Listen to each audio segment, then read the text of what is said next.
This is your last call for boarding rocket number 9. Last call for rocket number 9.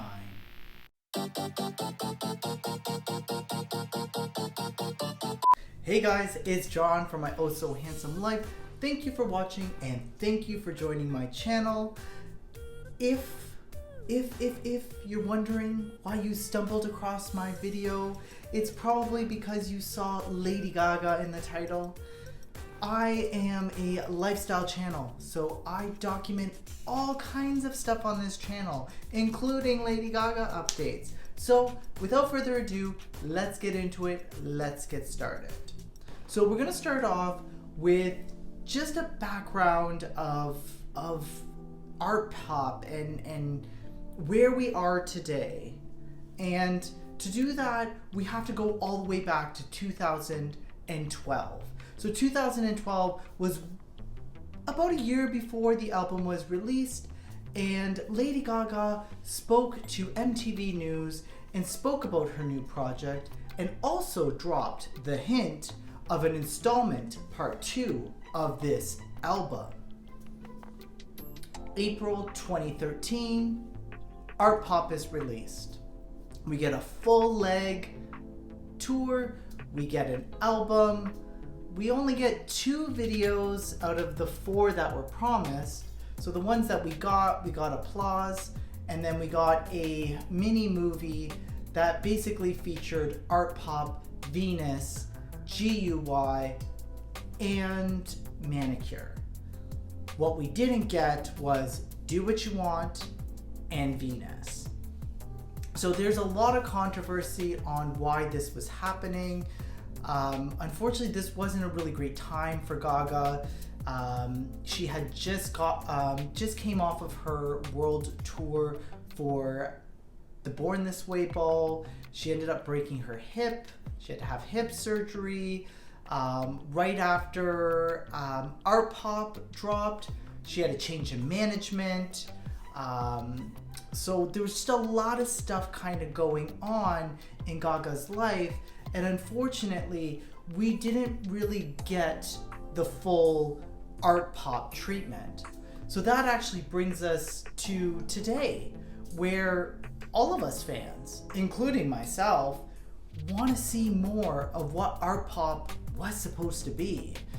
There was supposed to be an app. Well, that didn't kind of happen, but there was supposed to be a part 2.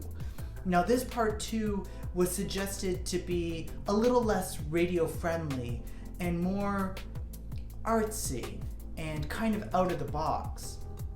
Now, a lot of people have speculated what this is, what tracks are on it, and we do know of a few tracks that kind of did leak. So going back, Lady Gaga had said that she had created 90 songs for this particular album. Now, out of those 90 songs, we did get a few that were mentioned. So Brooklyn Nights, T, which we're gonna get back to in a second,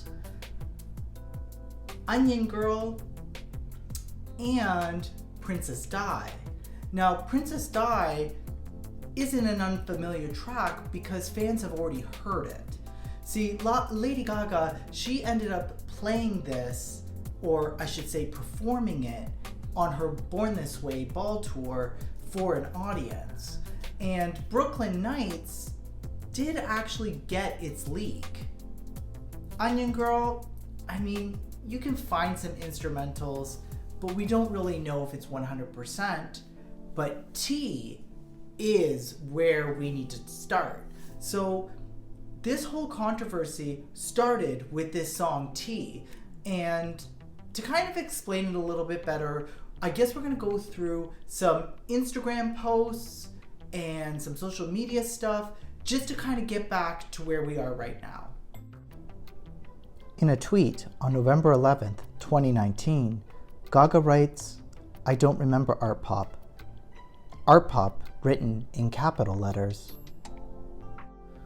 So obviously after this post, especially as a fan reading it, it kind of just reads as though she just doesn't want to talk about this era anymore.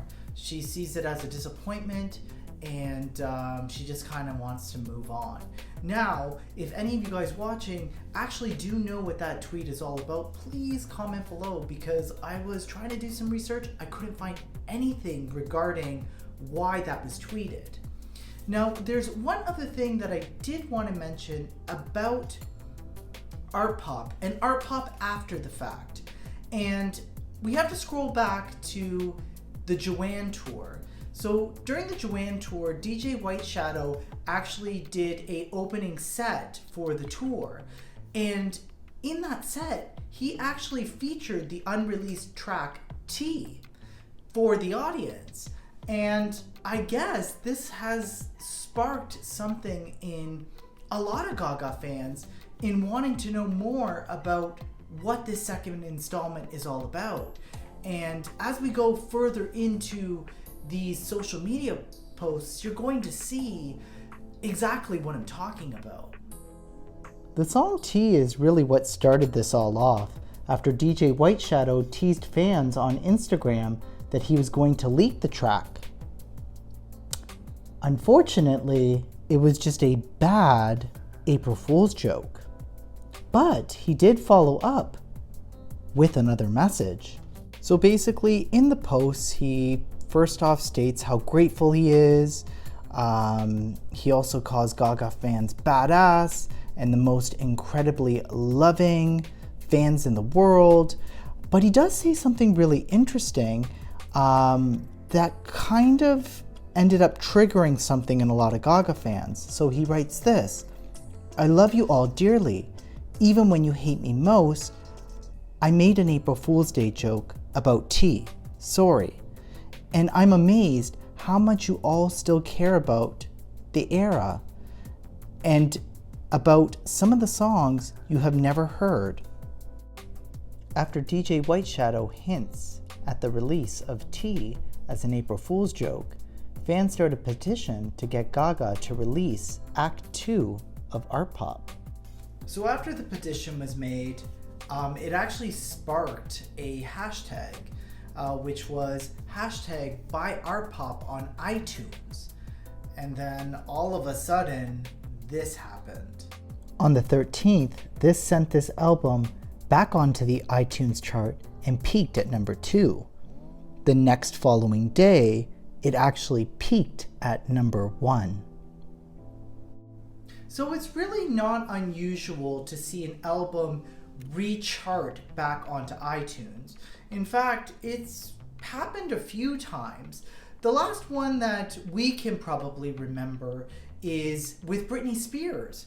Her album Glory, which was released back in 2016, ended up making its way back onto the iTunes chart and hitting number 1 back in May.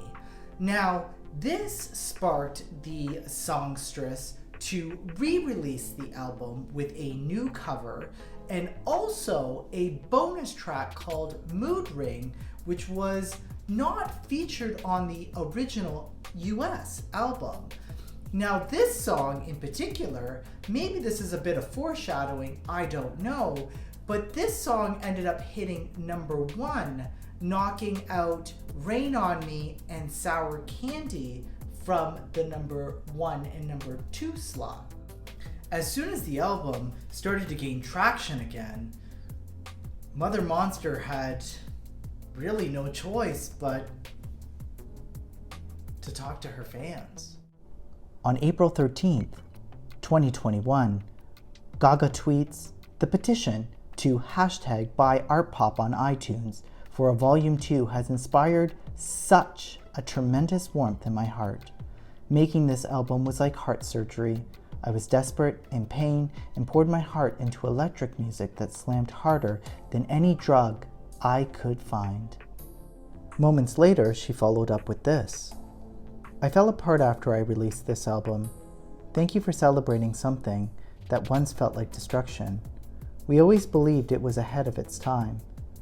Years later, turns out, sometimes artists know, and so do little monsters. Pause up. On April 13th, following Gaga's original tweets, DJ Shadow took to Instagram and said this: "You were heard. I talked to LG last night and shared my incredible joy. We made a plan to get together after Italy and discuss your wishes. No promises made, but kindness and love are strong as steel. Now is not the time to let up. Go harder. Forget the past. Think about the future. Apply positive pressure to the universe and let's make a diamond. I am so in love with you all." Okay, so guys, my final thoughts on this. If Lady Gaga gets back from Italy and she ends up meeting with DJ White Shadow and they discuss this, and then they go and approach the record label, and then the record label is all on board, and then they finally release this, I am gonna lose my mind. And I think all of you guys are too.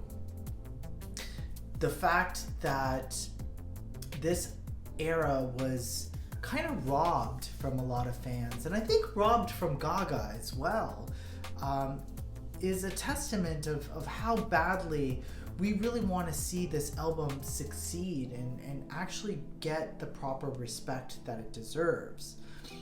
With that also being said, when Chromatica was released, I listened to that album and I almost felt like I was getting a second Artpop.